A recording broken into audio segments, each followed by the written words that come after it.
want to talk about two things that are related to the price of silver, and two things that one would probably affect it more. I think people are more worried about it affecting it in the short term, and that is the euro, if it's going to fall apart or what. I don't think so, and I'll give you the reasons why.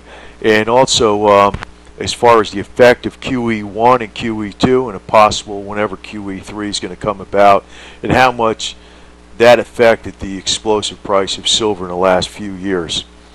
This article comes from Foreign Affairs, which is published by the Council on Foreign Relations in New York.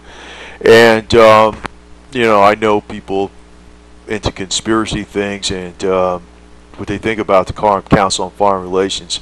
But let's just use this as a tool, as predictability on what's going to happen with the euro, at least in the next few months or so. They're talking in this article, and this is a recent article, November 17, 2011. And today is Tuesday, November 22nd, 2011, only 5 days later. So the title of the article is Why Only Germany Can Fix the Euro. And they're talking about, you know, the diagnosis is sadly reminiscent of Europe should deflate its way into growth by sticking with gold standard of sorts, the hard money German-dominated euro. And they're against this. They're against this, any type of anything linked to a type of gold standard or anything like that.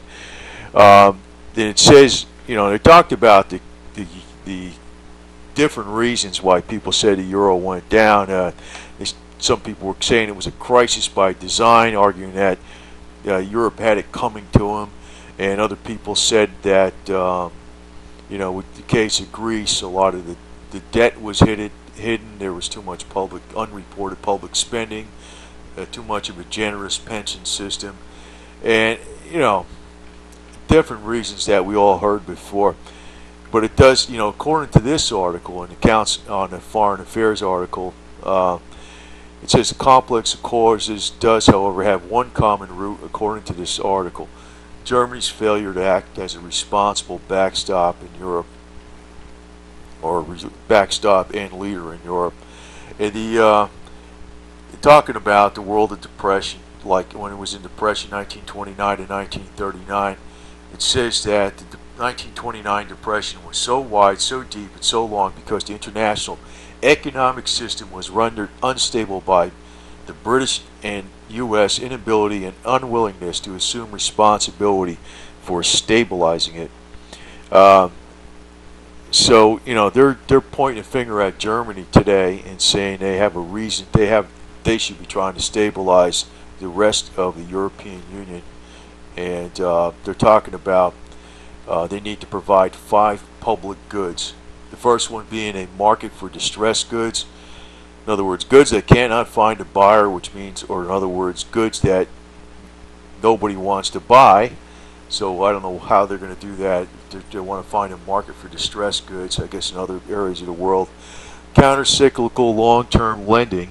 In other words, when a country or an economic area is in a downturn that's temporary, and it looks like the long-term prospects are good, to lend them money over a long period of time. Stable exchange rates.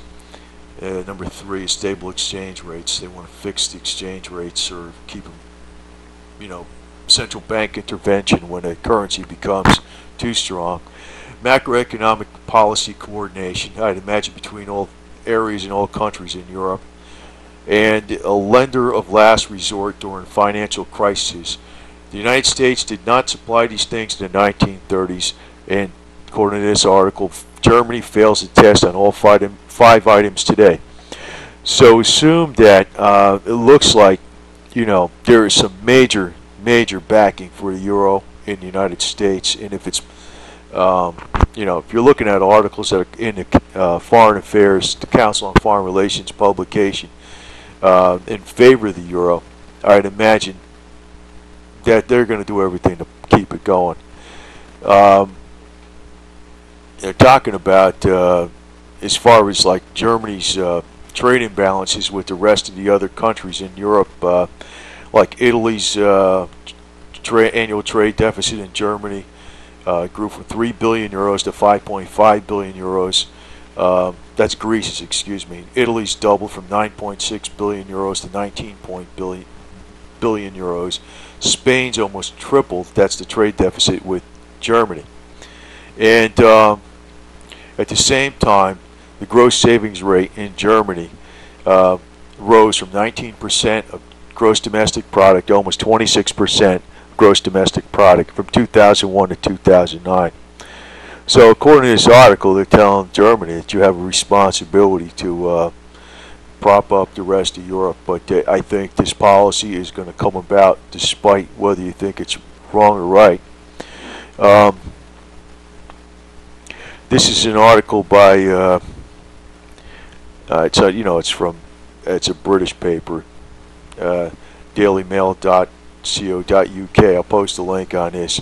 This is Lord Heseltine. He's saying that Britain will join the euro. The former prime minister, who served as an advisor to David Cameron on economic growth, said he still believed Britain's future lay within a single currency, despite predictions that it will collapse and or could collapse. And also take note that if he's in the advisors are really the ones that are pulling the strings behind the faces that we see in the news. So this person has a hell of a lot more clout than the one we're seeing in the news, mostly David Cameron. Lord Heseltine said, "I think we will join the euro." His intervention came just days after German Finance Minister Wolfgang Schäuble warned that the pound was doomed and that Britain would be forced to join the euro. And you see a correlating story here, which is, I think, dated today, or dated today, November 21st, so it's 24 hours old.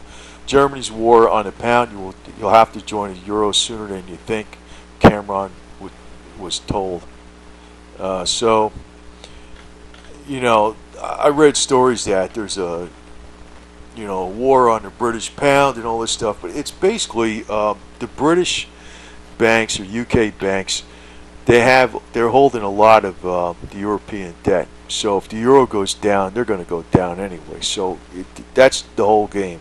Everything's so linked that when there is a crisis, they're going to have to give up some piece of their national sovereignty or something, that they'll have to work together, or else they're not going to survive. So that's the game that's played. So I think the euro is going to survive, definitely in the short term. I don't know what's going to happen in the long term, but I think that's one of the big fears that's been, we saw this like yesterday. Everybody, every time they talk about there's problems in Europe, the metals go down, the silver price goes down, but I don't think it's going to go down. I don't think it's going to go down anywhere in the near-term future. Now, as far as it going up a great deal, what really drove the metals prices up was the QE, and QE started right about here, and it was at the end of 2008. So let's figure around October, November 2008, and that's when you saw the silver prices jump up. And then that was QE1. QE2, the first hint of an announcement came at the end of August 2010, and then it was officially announced November 2nd, 2010. So here's the end of August 2010, price of silver is around 1850, and QE2 basically ran out around June of 2011. So what really we need to really get a lot of impetus on the price of the metals moving upward is another hint of, at least a hint of, an announcement of QE3. So in light of that, we're not getting any kind of hints of announcements on it. I expect the prices to slowly start creeping upward and probably get up to about 40, 43. And that could move pretty quickly because I think the prices, just looking at the physical buying that's going on, it's fundamentally, the price of silver is still far too low.